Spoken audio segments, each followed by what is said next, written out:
গ্রাম জুড়ে চোখে পড়ে সারি সারি তাল গাছ, যেখান থেকে ঝাঁক ধরে পাখিরা উড়ে যায় দিক বিদিক। ময়মনসিংহের ফুলবাড়িয়া উপজেলার সবুজ শ্যামল ছায়া সুনিবিড় এই গ্রামটির নাম বিদ্যানন্দ, যা ইতিমধ্যেই তালপাখার গ্রাম হিসেবে পরিচিত। হাত পাখা তৈরি করে বদলে গেছে এই গ্রামীণ জনপদের জীবন জীবিকা। বিদ্যানন্দ গ্রামের নুরুন্নাহার ও তার সপ্তম শ্রেণীতে পড়ুয়া মেয়ে সামিয়াকে সঙ্গে নিয়ে তৈরি করছেন তালপাখা। সংসারের হাল ধরতেই বেছে নেন তালপাখা তৈরির কাজ, যা থেকে এখন তার বছরে আয় 50 থেকে 60 হাজার টাকা। একসময় অভাব ছিল, অভাবের কারণে কিছুই চলতে পারি না। এখন আল্লাহর রহমতে ভালাই চলতেছি আমরা, সুন্দর 2টা মেয়ে বিয়া দিছি। একই গ্রামের জালাল উদ্দিন পাখা বিক্রি করে হয়েছেন স্বাবলম্বী। স্বপ্ন দেখছেন মেয়েকে ফুটবলার বানানোর। এইখানে শিল্প এলাকার মতো পাখা তালপাখা বানাই আমরা সবাই।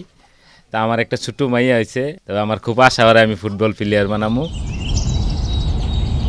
বিদ্যানন্দ গ্রামে প্রাচীনকাল থেকে চলছে তালগাছের পাতায় তৈরি হাত পাখার প্রচলন। পাখা তৈরির পেছনে রয়েছে প্রত্যন্ত গ্রামগঞ্জের একদল শৈল্পিক মানুষের নিখুঁত হাতের কারুকাজ, যাতে স্বাবলম্বী গ্রামের 500 পরিবার। তাই দিনরাত প্রতিটি বাড়িতে উঠোনে চলে তুমুল কর্মব্যস্ততা। ফ্যান থাকলেও কারেন্ট থাকলেও এটা তালের বাতাটা যখন বিরাট আরাম লাগে। পাখা বানাই আমরা কিছু আয়ের মাধ্যমে যাবার হাই সংসার চললাম। পাখা দিয়ে আমরা সংসার চলি, প্লানের লেখাপড়া করি।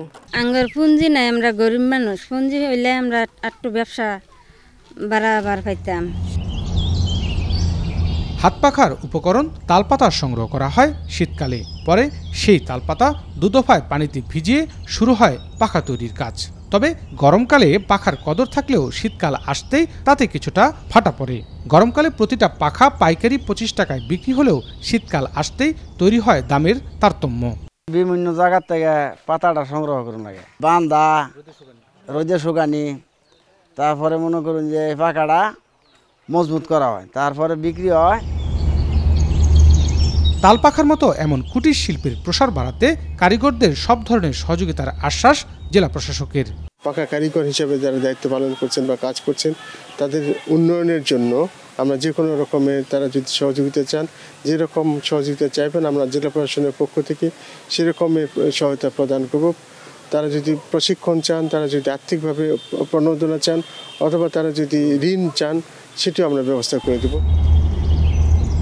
পরন্ত বিকেলে এভাবেই সপ্তাহের নির্দিষ্ট দিনে কাঁধে করে বিক্রির জন্য নিয়ে যান পাখা কারিগররা, যেখানে বছরে 3 থেকে 4 কোটি টাকার পাখা বিক্রি হয়।